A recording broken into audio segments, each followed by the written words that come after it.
My parents always paid attention to my brothers and ignored me, but when I inherited $3 million, everything changed. Now they're trying to sue me for a share of the money. I grew up in a family that never quite felt like home. When my mom remarried, everything changed and not for the better. My stepfather, John, was a tough man. The kind of guy who believed in old school discipline and had no problem letting everyone know it. He came into my life when I was 10, and I quickly learned that I wasn't his priority. His biological son, Ryan, from a previous marriage, moved in with us not long after, and that's when things went from bad to worse. Ryan was everything I wasn't. Outgoing, athletic, and the golden child in John's eyes. My mom, who used to have all the time in the world for me, suddenly became obsessed with keeping John happy. I noticed how she would laugh at his jokes, even the ones that made me uncomfortable, and how she would quickly defend him if I ever hinted that I wasn't okay with the way things were. It hurt, but I didn't have the courage to say anything. In the beginning, the tension was subtle. Ryan would take my things without asking, but when I tried to get them back, I was the one who got in trouble. John had this way of turning everything around, making it seem like I was being selfish or overreacting. He would say things like, "You need to learn to share. That's what families do." Or, "Why do you always have to make things so difficult?" And my mom, standing silently in the corner, would just nod along, as if agreeing with him was her only option. It got worse as we got older.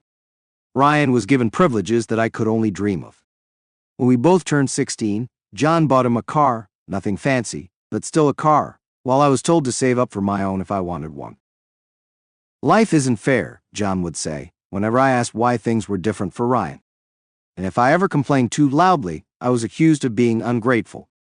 They'd remind me how lucky I was to have a roof over my head, to have food on the table. The irony was, I didn't feel lucky at all. One day, something snapped. I'd come home from school to find that Ryan had once again gone through my room, taking a bunch of my stuff. Clothes, books, even a few of my school supplies. When I confronted him, things got heated. We ended up yelling at each other, which of course brought John into the room. He sided with Ryan, without even asking what happened. "You're always starting problems," he said, glaring at me like I was some kind of burden. "If you can't live under my rules, maybe you don't belong here." At night, as I lay in bed, staring up at the ceiling, I thought about what he said. Maybe I really didn't belong there. The idea of leaving had crossed my mind before, but it always seemed impossible. Where would I go? What would I do? But now, it didn't seem so crazy.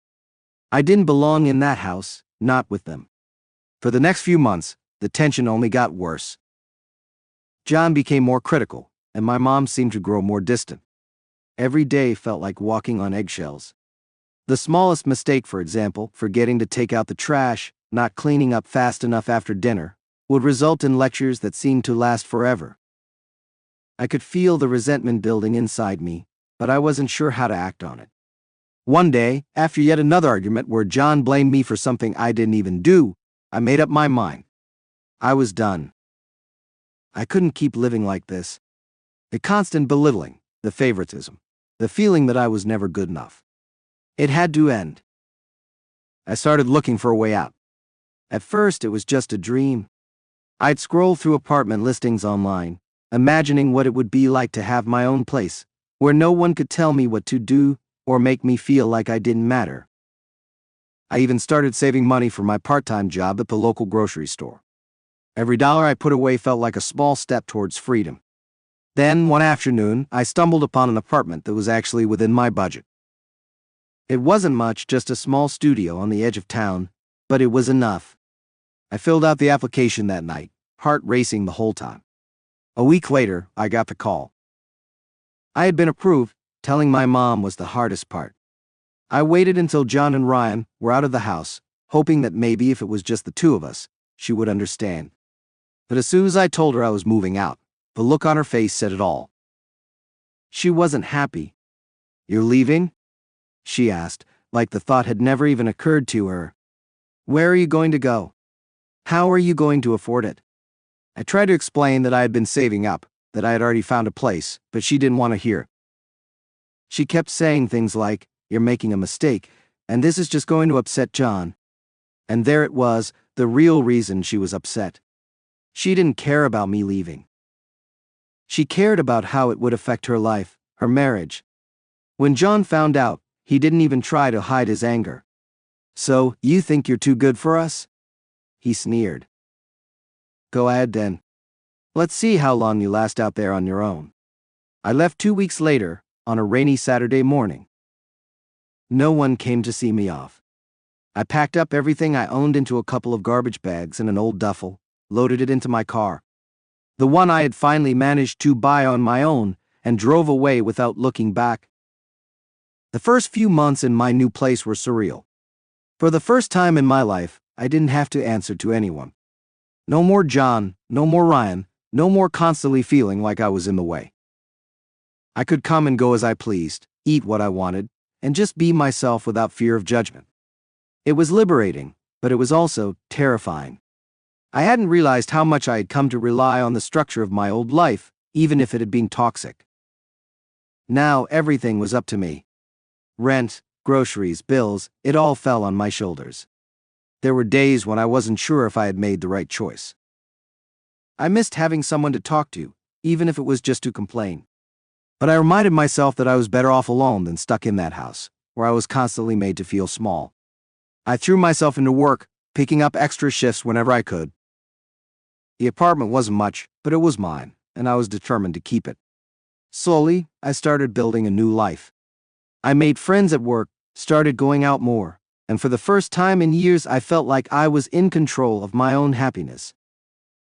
But even as things were getting better, the scars from my old life lingered. I'd catch myself flinching whenever someone raised their voice, expecting to be blamed for something that wasn't my fault. It was hard to shake the feeling that I wasn't good enough, that I didn't deserve the peace I had found. One night, while I was sitting on my small couch, eating takeout and scrolling through my phone, I saw a message from my mom. "Can we talk?" It read. I hadn't heard from her since I left. I stared at the message for a long time, not sure how to feel. Part of me missed her, missed the connection we used to have before John came into our lives. But another part of me was still angry. Angry that she had never stood up for me, that she had let things get so bad. I didn't respond right away. I wasn't sure if I wanted to open that door again.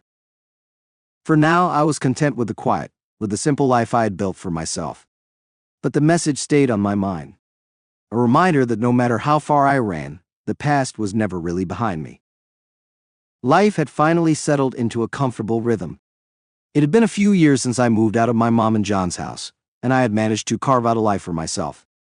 My small apartment wasn't anything special, but it was mine, and I was proud of what I'd accomplished. I had a steady job, good friends, and I didn't have to deal with John's constant criticism or Ryan's entitled behavior anymore. It wasn't perfect, but it was peace.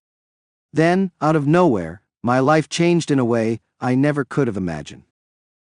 I came home from work one evening and found a letter from a law firm in my mailbox. At first I thought it was junk mail or maybe a mistake, but when I opened it, my jaw nearly hit the floor. The letter informed me that I was the beneficiary of an inheritance from a distant relative, someone I barely even remembered meeting. Apparently, my great-uncle, Robert, who lived across the country and had always been a bit of a recluse, had passed away, leaving me a staggering $3 million. I sat there in shock, reading and rereading the letter. It didn't seem real. I hadn't known Robert well, in fact, I could only vaguely recall meeting him at a family reunion when I was a kid.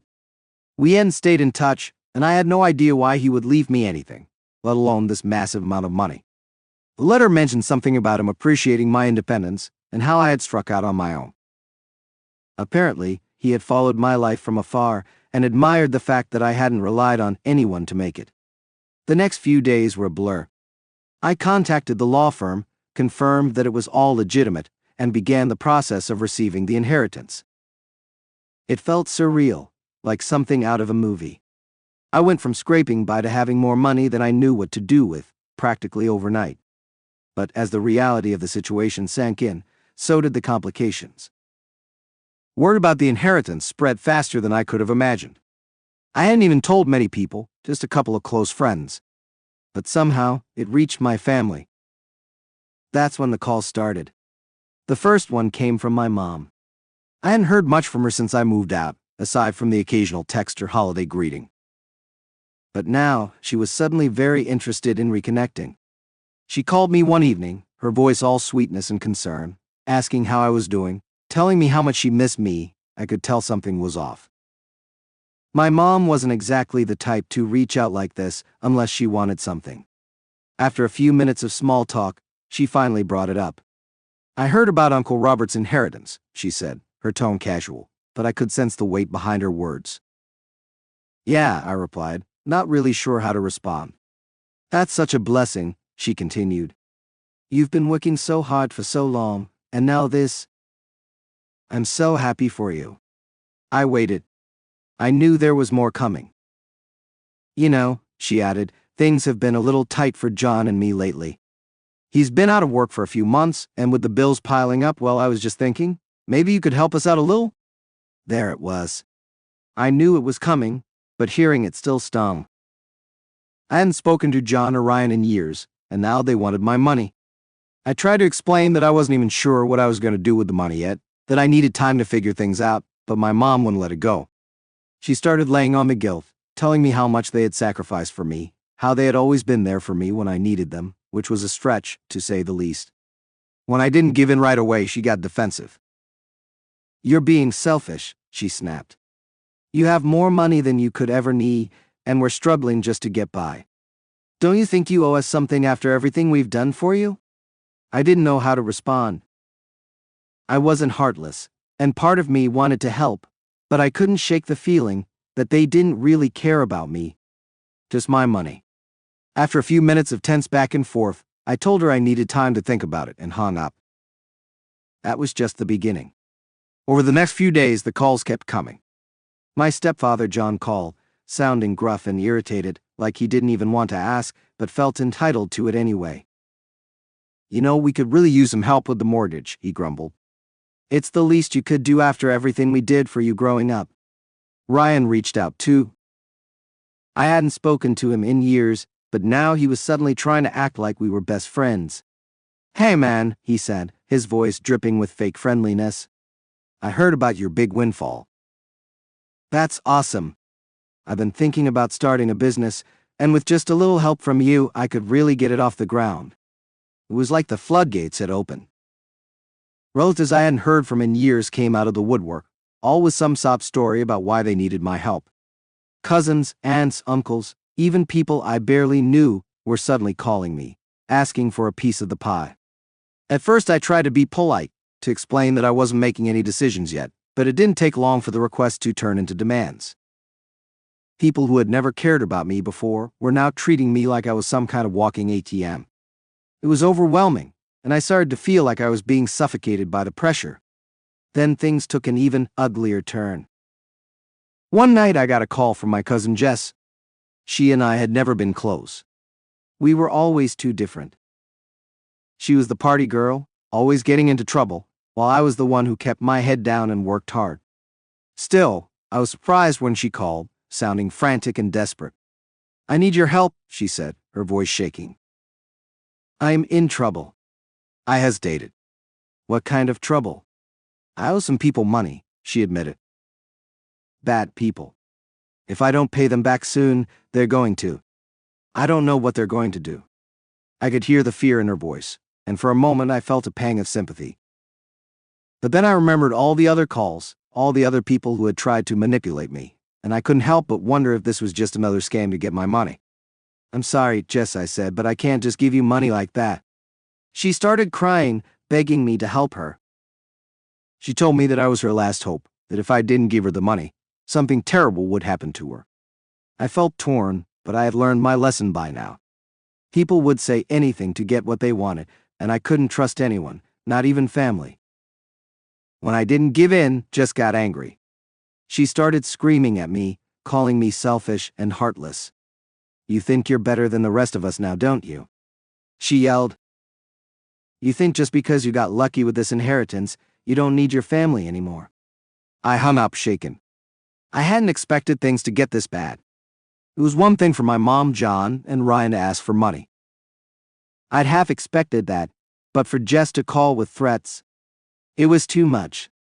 I started to isolate myself, not answering calls, ignoring texts. I didn't want to deal with the constant barrage of requests, the emotional manipulation. But even when I shut them out, the guilt lingered. I felt like I was being torn in two. Part of me wanted to hold on to the money, to use it to secure my future, but another part of me wondered if I was being selfish for not helping my family when they needed things reached a breaking point, when my mom showed up at my apartment one day. I hadn't spoken to her in weeks, but there she was, standing at my door with tears in her eyes. "I just want to talk," she said, her voice trembling. I let her in, and we sat down. For a few minutes, she just cried, and I didn't know what to say. Then she started talking about how hard things had been for her and John, how they were struggling to keep their house, how she didn't know what they were going to do. "I'm your mother," she said, looking at me with pleading eyes. "I raised you. I took care of you. Don't you think you owe me something after everything I've done for you?" I felt the familiar weight of guilt settling in, but I pushed it down. I had spent years being manipulated by my family, and I wasn't going to let it happen anymore. "I love you, Mom," I said, trying to keep my voice steady. "But I can't just give you money because you're my mother. I need to do what's best for me." She looked at me like I had slapped her. "You've changed," she whispered. "You're not the son I remember." With that, she got up and left, leaving me sitting there in silence. As the door closed behind her, I felt a strange mix of sadness and relief. I knew I had made the right choice, but it didn't make it any easier. In the months that followed, I distanced myself even further from my family. The calls eventually stopped, and the constant demands faded away, but the scars remained. I had learned a hard lesson about trust, about how quickly people could turn on you when money was involved. The inheritance had given me freedom, but it had also cost me something I hadn't expected: my family. After my mother walked out of my apartment, things went quiet for a while. I thought maybe that was the end of it. Maybe everyone had finally accepted that I wasn't going to just hand out money, and they would leave me alone. For a few weeks, I was able to breathe again, to go about my life without the constant weight of guilt and manipulation hanging over me. But I should have known better. The peace didn't last long. One afternoon, I received a letter from a lawyer representing my stepfather, John. It was a formal demand for a portion of the inheritance, claiming that he and my mother had a right to some of the money. The letter was filled with legal jargon I didn't fully understand, but the gist was clear. They were prepared to sue me if I didn't do the right thing. I couldn't believe it. My own family was threatening to take me to court over money that wasn't theirs to begin with. It felt like a punch to the gut, and the anger I had been holding back for so long finally boiled over. They had already manipulated me emotionally, but now they were trying to manipulate me legally, and I wasn't going to stand for it. I called a lawyer, a family friend, Ben, who I knew I could trust. I explained the situation, feeling a mix of rage and helplessness as I recounted everything that had happened over the past few months. Ben listened patiently, and when I finished, he told me what I had suspected but was too afraid to admit. They didn't have a legal leg to stand on.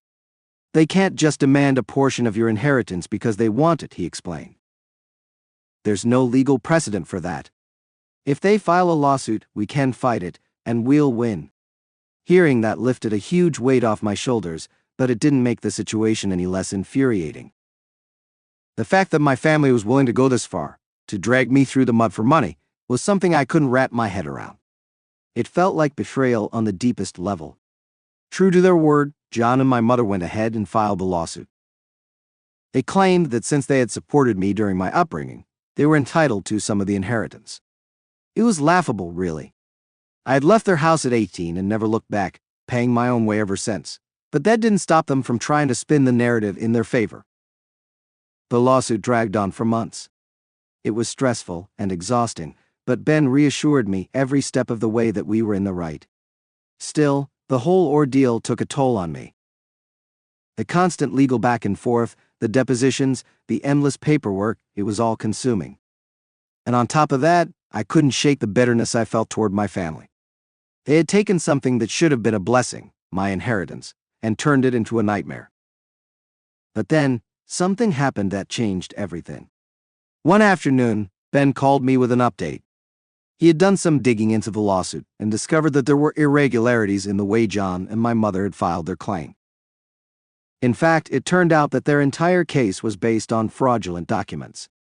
It falsified records, trying to make it look like I owed them money for financial support I had never received. When Ben told me this, I couldn't believe it. I had known my family was manipulative, but I hadn't realized they were willing to go this far. Ben immediately filed a counterclaim, accusing them of attempting to defraud me. When the judge reviewed the evidence, the lawsuit was thrown out, and John and my mother were hit with hefty legal fines for their fraudulent actions. I couldn't believe it. After months of stress and fear, it was finally over. Not only had I won, but they were the ones being punished for their dishonesty. The relief I felt was indescribable. It was like a huge weight had been lifted off my chest.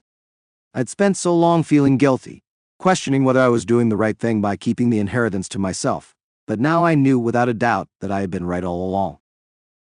But as much as I wanted to feel triumphant, I couldn't shake the sadness that came with it. My relationship with my mother, my stepfather, and the rest of my family was shattered beyond repair. There was no going back from this. The trust was gone, and I had no intention of ever letting them back into my life. After the lawsuit was over, I decided to focus on rebuilding my life. I realized that I'd spent so much time worrying about my family's demands and the legal battle that I hadn't allowed myself to really live. I had been in survival mode for too long, and now it was time to start thriving. One of the first things I did was reach out to my younger half-brother, Josh. Josh was the son of my mom and John, and for a long time we hadn't been particularly close.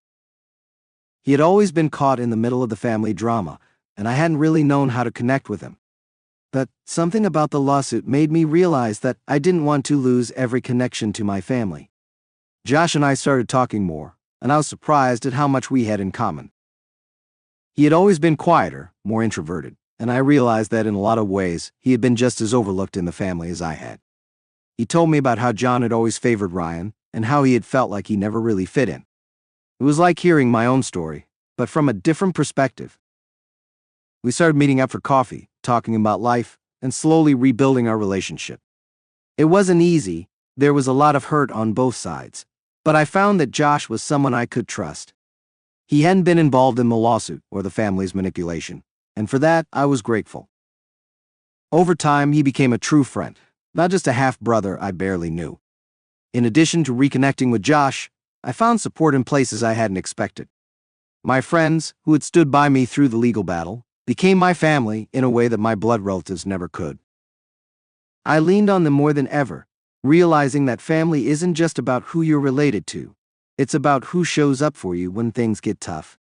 One of my closest friends during this time was Emily, a co-worker I had known for a few years. We had always gotten along, but after everything that happened, we grew even closer. Emily was there for me when I needed someone to talk to. When the stress of the lawsuit became too much to handle, she was a constant source of support, and over time I realized that I had developed feelings for her. At first, I was hesitant to act on those feelings. I'd been through so much, and the idea of starting a relationship felt overwhelming. But Emily was patient and understanding, and eventually I found the courage to take the leap. We started dating, and for the first time in a long time, I felt like things were starting to fall into place.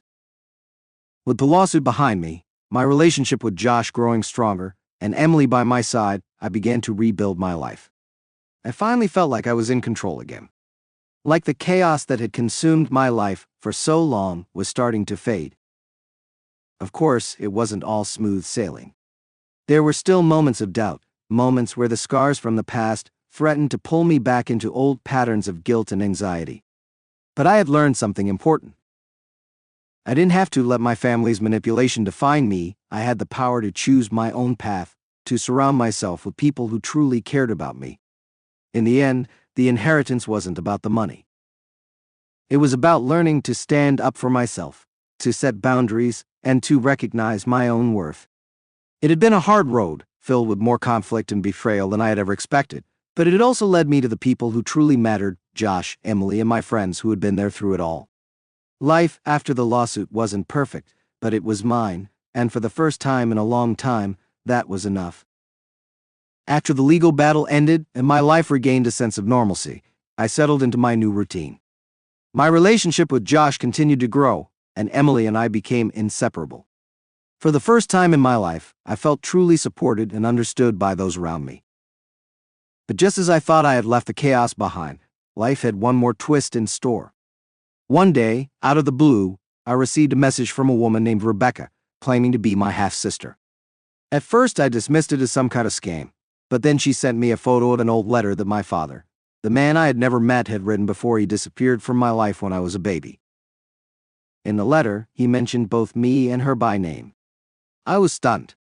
I had no idea my father had another child, let alone that I had a half-sister living just a few states away. She explained that she had been looking for me for years and had only recently tracked me down. Her story was compelling, and something in my gut told me it was true. Curiosity got the better of me, and I agreed to meet her. When we finally sat down face to face, it was like looking into a mirror of a life I could have had. Rebecca had grown up without knowing our father too, but she had pieced together fragments of his past, fragments I'd never known existed. We talked for hours, exchanging stories, trying to make sense of the puzzle of our shared family history. It was strange, almost surreal, to learn that while I had been struggling with my own family drama, there had been this whole other part of my family out there, living their own life. As we got to know each other, Rebecca revealed something even more shocking. Our father had also left her a sizable inheritance, one that had been in limbo because she hadn't been able to locate me as the co-beneficiary. I thought I was done with surprises, but there was another inheritance, this time tied to the man I never knew. Only this time it wasn't about the money. It was about reconnecting with a part of my life that had always felt incomplete. Rebecca and I decided to split the inheritance evenly, but more importantly, we agreed to stay in each other's lives. The past had been full of pain and manipulation, but now, for the first time, I had a chance at a real family bond.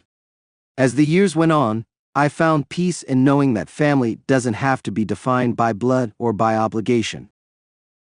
It's about the people who choose to stand by you, the people who care for you, without expecting anything in return.